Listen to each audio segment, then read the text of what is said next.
Today is Thursday, October 22nd, 2015, and we are interviewing Charles Gill at the Branciforte Public Library in Santa Cruz, California. My name is Jean Zarnicki, and David Addison is recording. We both work for the Santa Cruz Public Libraries. This interview is being conducted for the Veterans History Project at the Library of Congress. So Charlie, tell us where and when you were born. I was born in Saratoga Springs, New York, July 27th, 1946. Okay. And who were your parents, and what were their names and occupations? My father was, name was Raymond Gill. He was a mechanic.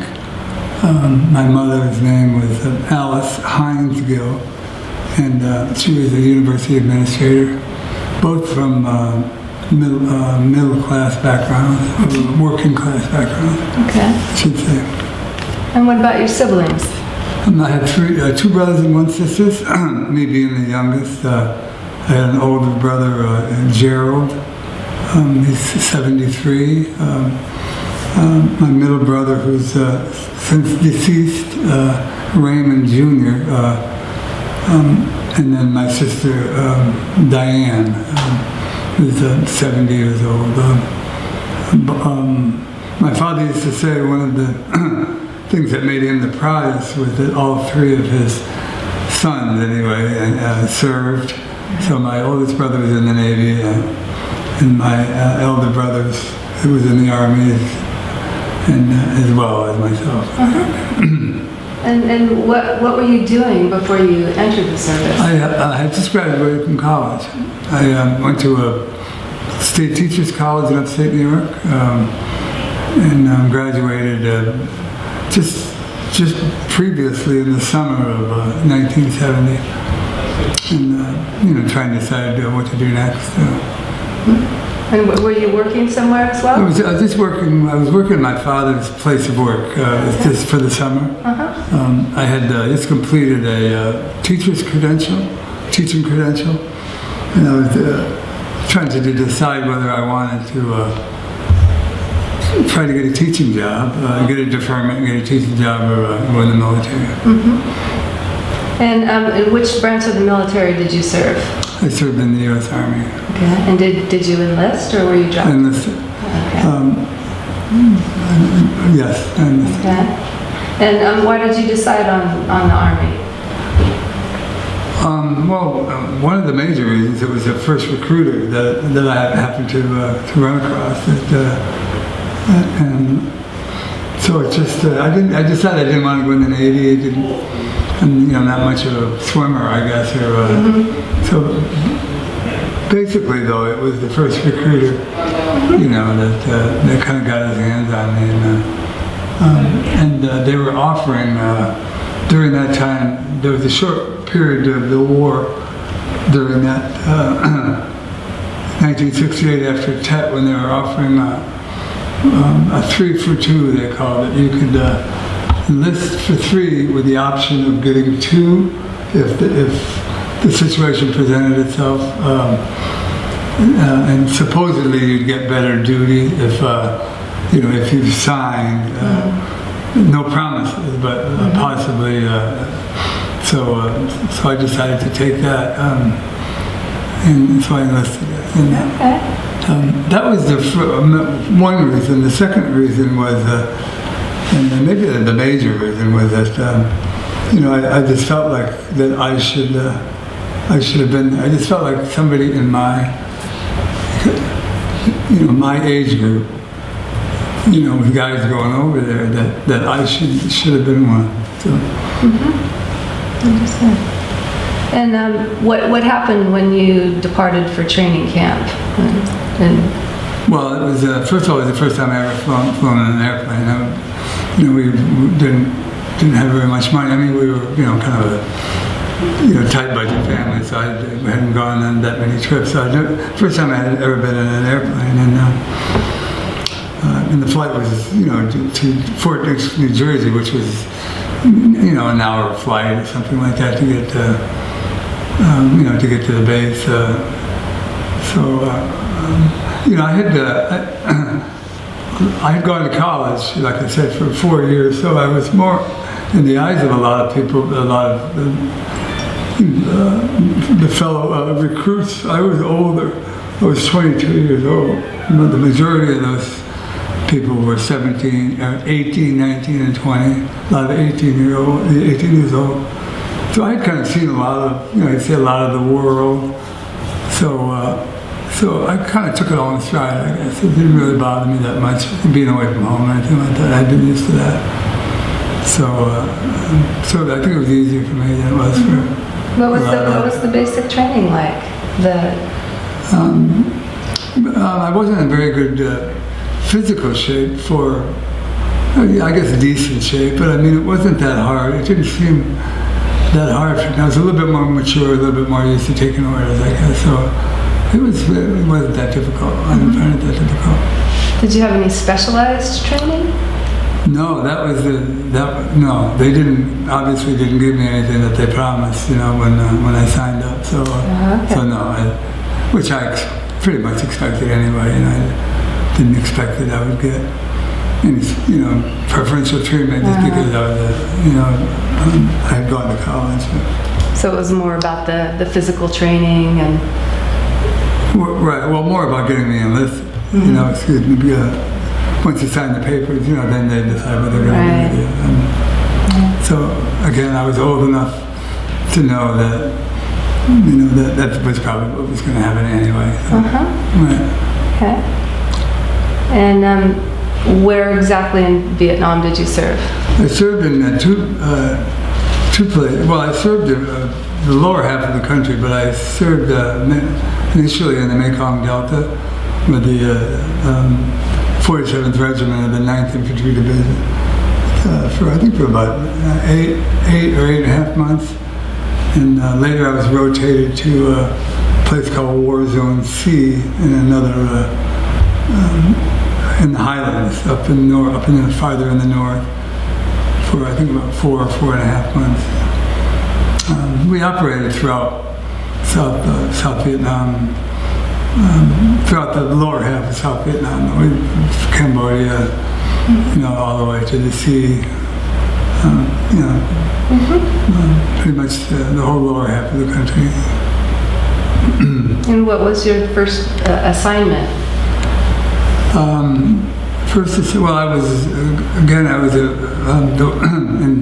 way they did it in that war, I think it was the first war that they, everyone was a replacement. Like I went over there, unless you were part of like a National Guard unit, you went over as a single. Everybody. So when I flew into Vietnam, I was basically lined up with a series of others, and they just chose the unit that you were going to be in. 9th Infantry Division, Joe, you go to the 101st Airborne. So that was the unique part about Vietnam. They did that because they didn't want people to get attached to other, and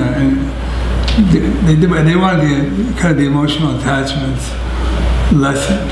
And that way, when guys didn't make it, then it was easier, for morale, and so again, they picked me out of the line, and they put me into the 9th Infantry Division, into this one particular spot down in the Delta, down in the 9th Infantry Division. So that was my first base camp. It was called Ben Phuc, and it was on the Saigon River south. Were you on the front lines?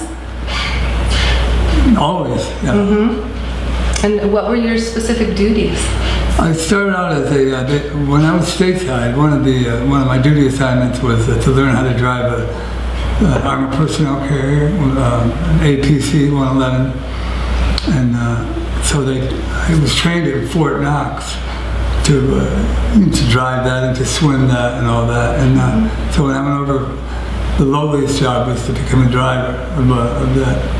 So because they were the most, it was the most dangerous job. So I was a driver for the first month of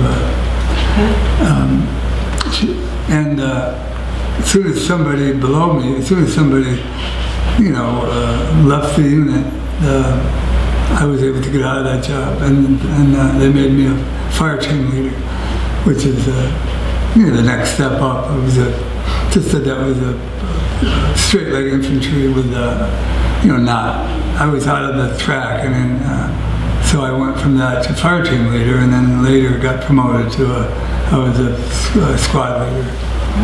So I mean, that's the way. As guys left, or killed or wounded, or just left the unit, if you had anything together, you would move up a little bit. So. And what kinds of friendships and camaraderie did you form while you were serving? I had a few friends there that, but you didn't form friendships because they didn't last very long anyway. And it wasn't all killed and wounded. I mean, it was that, but people were rotated around, and guys had different ETSs, which is that means estimated time of separation. So they'd be coming and going all the time. So I mean, there were a few. There's a friend, Gary Ferenzi is one of my friends, and then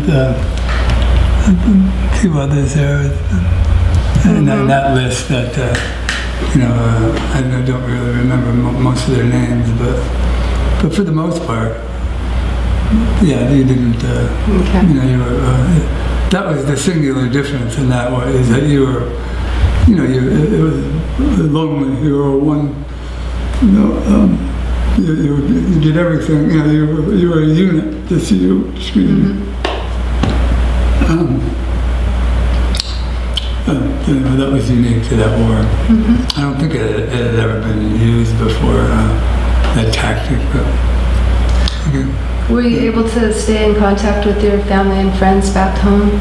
My father used to write me letters. He would write me the type of letters like, I wish it was me, that the kind of, they should have taken me, or on the other side he'd say, well, I fought my war, now it's your turn. Those kind of letters, because he had been in World War II,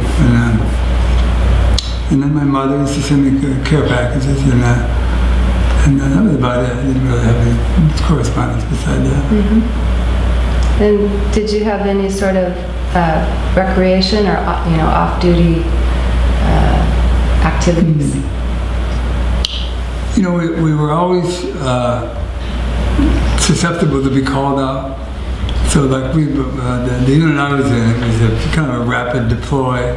So even though you were would stand down back into your base camp, you had to be careful. You had to, they had an EM club, you could drink beer and you could smoke pot or whatever sometimes, but you were very wary of that because you could be called right out. And, and you didn't want to, that was an absolute no-no. So but we played poker, and they had, volleyball, things like that. Calisthenics, I used to do a lot of calisthenics. And you mentioned earlier that you had relationships with some of the local Vietnamese people. Well, they worked for us. They were called chuors, we called them. They had switched, and worked for us. They would switch they were NVA, North Vietnamese. They were they're Tiger Scouts. They would help us run down, their countrymen, I guess. Okay.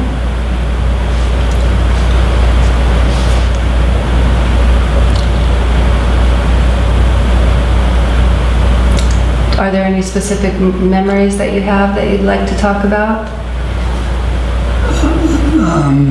Memories. What type of memories? I have lots of memories. Of combat action that you witnessed? There were multiple. and they started, pretty much from day one. And so there isn't really any of them. I mean, there were some that were a little bit worse than others, but there weren't really any of them that there were. Quite a few of them, on the combat side. There were a lot of other memories on, and the people and losing some of the people that I did and the things that I did, the attitudes I had, the way I treated the Vietnamese. I probably, if I had to do over again, wouldn't have been quite, as aggressive toward the Vietnamese, South Vietnamese, and I mean our allies, not the people we fought with, not against. So if I had to do over again, I wouldn't. I'd be a little bit more kinder to them. But there were a lot of combat memories. They kind of all molded into one, and there was a lot of downtime too. It wasn't all, it wasn't all fighting all the time. But it's a life-changing experience. It's something that you don't forget. Did you get hurt, wounded? No, I did not get wounded. That's good. That's good. And how did you return home? Well, I returned home on a commercial airline. You have a calendar year is the way they worked it. You have 365 days you serve there, a calendar year. You can re-up or you can extend if you want to give less time in the States. So I extended. I was able to extend when I was transferred out of the one unit to the other. I was put in a rear area, so I was able to extend. So I extended up to, I think I was there 15 months. And so I was able to, get out of the service as soon as I got back. As soon as I got back to the United States. And if I'm forgetting what the first part of that question was. How you traveled home, how you returned home. Right. And the odd part about it, or one of the most difficult parts about the whole thing is that the war was still going on when we were at home, when I was at home. That was probably two kind of salient issues. One was that we didn't win, and and again, for me, it's not all about winning or losing, but it's different. The fact that we spent all that and didn't win, and the second is that people were still fighting over there, and then the people that had fought over there were back here, living, kind of rejoined their lives, and that's again unprecedented, and probably the hardest part. I think if you ask a lot of GIs, the hardest part to kind of reconcile with it. And how were you received when you came home? Not well. I remember, but I didn't get spit. I got people threw things at me. I remember when I came back out of, we flew out of Fort Lewis, Washington, the way they did it, and then you would fly back into Oakland. It's different at the end of your year into up Travis, I think it is up here. So people, they can, and then call your names, even the people that. So I got a lot of bad treatment. My family treated me well, obviously, but, just a lot of that kind of stuff, a lot of, bar fights and stuff like that, over stuff like that. So, not very well, So what I did is I immediately took what most guys did, and what I did, I took off my uniform. I just said, I'm not going to, put up with this, so I just hid it. The guys ended up just hiding the fact that they had been there. And how did you readjust to civilian life? Was it? Well, it took a while. It took years. Maybe never completely, but I kind of dropped out. I decided first of all, I just left my home. I mean, I didn't want to live where I lived before. I wanted to start over. So I came out west and, kind of gave up on, career or any of that kind of stuff. And,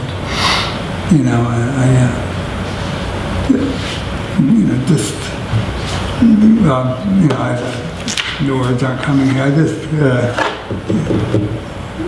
gave up, I guess. Or, I just decided that I didn't want to try, try to convince anybody. It just kind of went my own way. Did you remain in contact with any of your fellow veterans? None for many years. I just recently have recontacted a couple of them,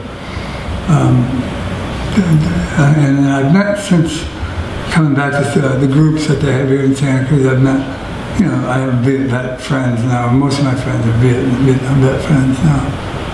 That I didn't serve with them over there, but we did the same kind of thing. Are you a member of any of the veterans organizations? I wasn't I just joined the VFW, and I did that just because somebody asked me if I would, so I did. So yes, won the VFW, although I've only gone to a couple meetings. But And what have you done since separating from the military? Well, that's a bit large question. Just live my life. I'm trying to reconcile it and live my life and raise a family. I have a wife and 2 beautiful daughters, and so just try to live my life. And I probably made kind of a mess out of some of it, but in my relations with them. But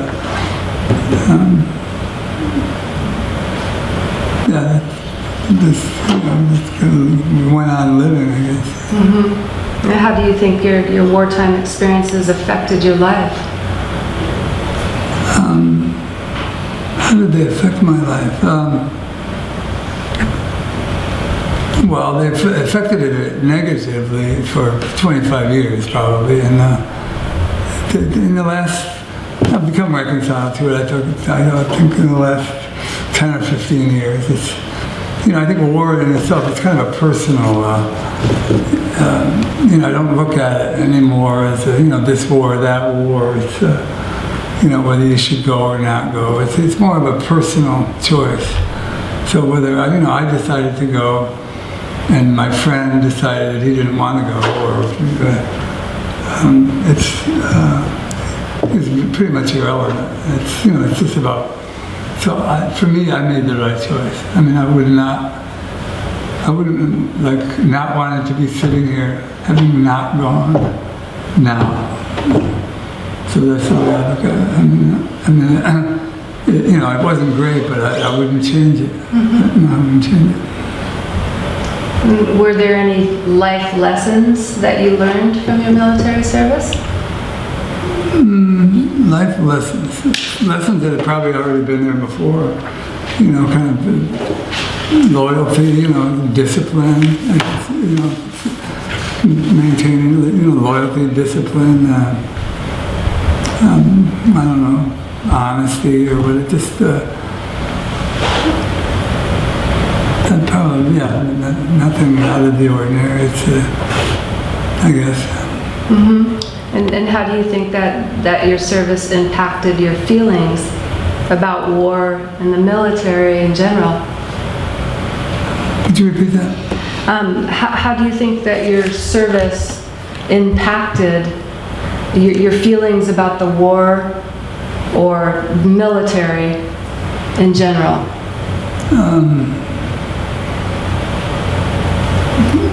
Probably not. It's probably not at all. I just keep coming back to it. It's a personal. It's basically it's just a very personal issue. So that's pretty much all I can say about that. And what message would you like to leave for future generations who will listen to this interview? What message? The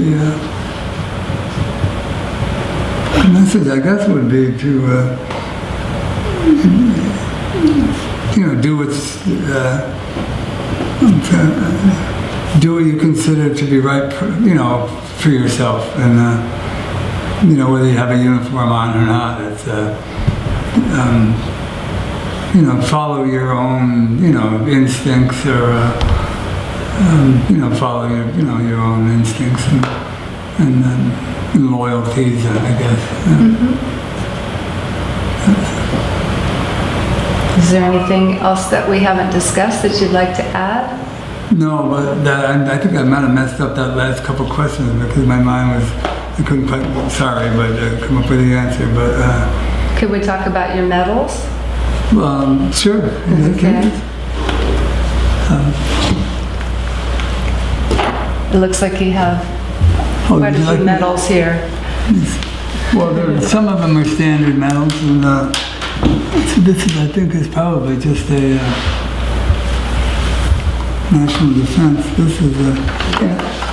Looks like it looks like a National Defense Service medal. I guess it just has my name on the back, and I guess that would be. And one of them is a Vietnam Service medal. This one here is a. This is the that's the Vietnam Service medal. And then we have the Vietnam Campaign medal.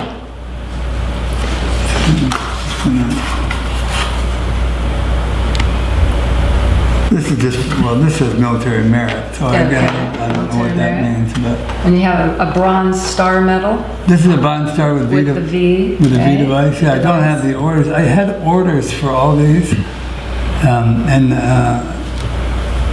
I lost all the. With every medal, you get a written order for what you did to earn the medal. Like this is I was a tunnel rat. One of the things I did over there, I went into the tunnels. So I got this as a the commendation for a particular particular battle or where I was in the tunnels. And so that's that. So where were we now? This is there's one that says it's a combat infantry badge. This is a combat infantry badge. Okay. Right? This is probably the most important. If you could take all these other ones, and this is the most important one of all, in my mind anyway. That one. These are just they're not on there. This is my 9th Infantry Division. That's pins from the 9th Infantry Division. And the air medals. These are the air medals. I don't have the orders anymore, but see that you get so many of these wings for so many hours in the air. I see. So I think I had 60 hours in the air or something like that. So I earned 2 of those, and I'm not really even sure what this one is, but 60 something. Yeah. I don't know. And there's an Army Commendation Medal. Is that one here too?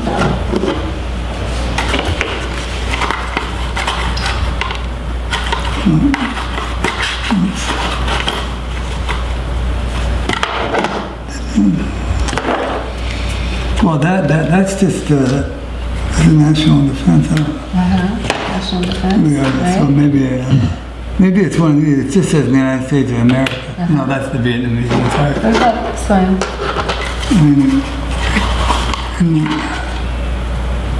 And it just says for military merit. Okay, military merit.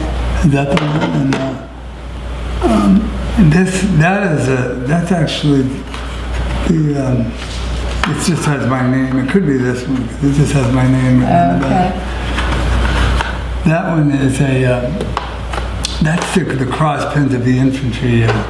You see these in the Civil War. They were, this means you're an infantryman. That's that you're, this is like an infantry pin that you wear on both sides. Great. Well, good. So there, sounds like we covered everything. I think so. And we thank you very much for your interview, Charlie. Thank you for coming in. Okay, you're welcome. Okay.